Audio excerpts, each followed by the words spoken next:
कांता बहन की दो बहुएं थीं, बड़ी कल्पना और छोटी प्रिया। कल्पना का जैसा नाम वैसा ही काम। सारा दिन कल्पनाओं में रहती, ना कोई काम करती ना कोई धाम। अरे कल्पना बहू, जरा अच्छी सी चटनी पीस दे, आज कुछ मजेदार खाने का मन है। पेट में जलन हो जाएगी माँ जी बुढ़ापे में, और वैसे भी मेरा काम करने का वक्त शाम का है, अब प्रिया को ही बोल दो। इतना कहकर कल्पना वहां से चली जाती है।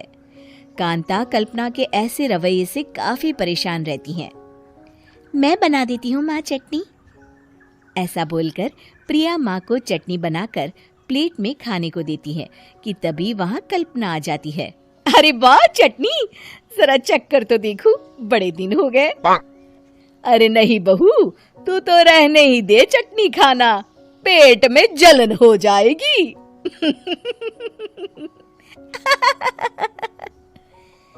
इतना कहकर कांता और प्रिया दोनों हंसने लगते हैं। कल्पना सारा दिन या तो मोबाइल में यूट्यूब देखती या फिर सोती रहती। उसका कमरा भी बिखरा और गंदा रहता। एक दिन कल्पना का पति अशोक उससे कहता है, अरे कल्पना, जानवर भी उस जगह को साफ कर लेता है जहां वो बैठता है, तुम तो इंसान हो, कैसे इतने गंदे कमरे में रह लेती हो? देखो सारा सामान यहाँ वहाँ बिखरा पड़ा है। ज्यादा अपनी माँ का बोल ना बोलो। हाँ, कमरा तुम्हारा भी तो है, गंदा लग रहा है तो साफ कर लो। पता नहीं तुम्हारे साथ मैं कैसे जिंदगी बिताऊंगा। इतना कहकर अशोक वहां से चला जाता है। कल्पना बस खाना खाने कमरे से बाहर आती और फिर से कमरे में चली जाती। इससे कांता बहन काफी परेशान रहती। एक दिन प्रिया कांता से कहती है, माँ, मैं सारा दिन काम करके थक जाती हूँ, आप कल्पना दीदी से कहिए ना कि सुबह और शाम का काम बांट ले, मैं तो अब सिर्फ एक वक्त का ही काम करूँगी। हाँ। अरे तू वो भी ना करना, एक बहू तो काम चोर थी ही, दूसरी भी आ गई काम ना करने के बहाने लेकर। तभी वहाँ प्रिया का पति रमेश आ जाता है। माँ, मैं देख रहा हूँ भाभी कोई काम नहीं करती, प्रिया सारा दिन घर और रसोई का काम करती है, अब कुछ करो ना माँ। कांता मन में कुछ सोचती है और कल्पना के पास जाती है। कल्पना फोन पर मेकअप करना देख रही होती है। कल्पना, तुम सारा दिन बस मोबाइल देखती हो, घर का कोई काम भी कर लिया करो। प्रिया सारा दिन काम करके थक जाती है, आज से मैंने फैसला किया है, एक वक्त का काम तुम करोगी, सुबह का खाना तुम बनाओगी और रात का प्रिया। आप लोगों ने काम को हव्वा बना रखा है। अरे पता नहीं थोड़ा सा ज्यादा काम करने में आप लोग घबरा क्यों जाते हैं। और हाँ, बहुत ज्यादा प्रिया की तारीफ मत करिए मेरे सामने, बड़ी बहू तो मैं ही रहूंगी। मैं कुछ नहीं जानती, कल सुबह मुझे वक्त से खाना चाहिए, रसोई में आ जाना, वरना कल से तुझे खाना नहीं मिलेगा। अगली सुबह कल्पना रसोई में नहीं आती है। वो देर से सोकर उठती है और बाहर आकर कहती है, अरे भूख लगी है, आज खाने में क्या है? इतनी देर हो गई, आज किसी ने मुझे उठाया भी नहीं, पता नहीं कहाँ है सब। कल्पना को घर में कोई नहीं दिखता। वो रसोई की तरफ जाती है जहाँ बड़ा सा ताला लगा होता है। अरे रसोई में ताला? ओ, मैं तो भूल ही गई थी, माँ ने आज से सुबह का खाना मुझे बनाने को कहा था। हे भगवान, इतने लोगों का खाना बनाना क्या आसान है?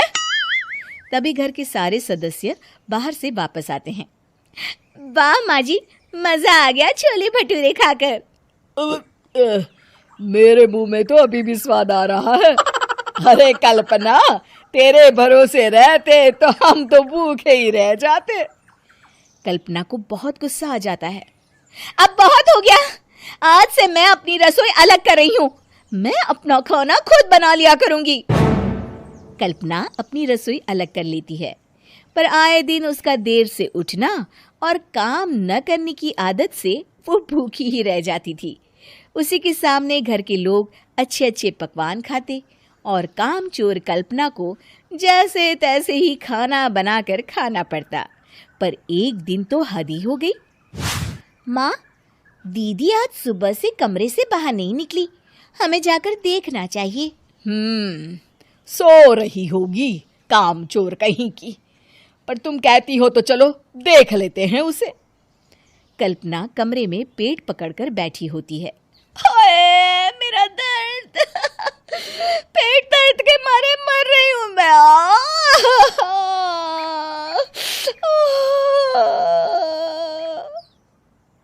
अरे दीदी क्या हुआ, पेट में दर्द क्यों हो रहा है? डॉक्टर को दिखाया आपने?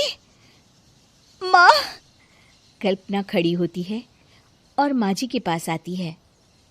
मुझे माफ कर दीजिए, अब से मैं सारे काम में मदद करूंगी, कभी आलस और काम चोरी नहीं करूंगी। हाँ हाँ वो तो ठीक है, लेकिन अचानक क्या हो गया जो तू काम करने को तैयार हो गई? कामचोर कल्पना। माँ, लगातार बासी और उल्टा पुल्टा खाना खाने के कारण मेरे पेट में इन्फेक्शन हो गया है। काम न करना पड़े इसलिए मैं 2 दिन का खाना एक दिन ही बना लेती थी।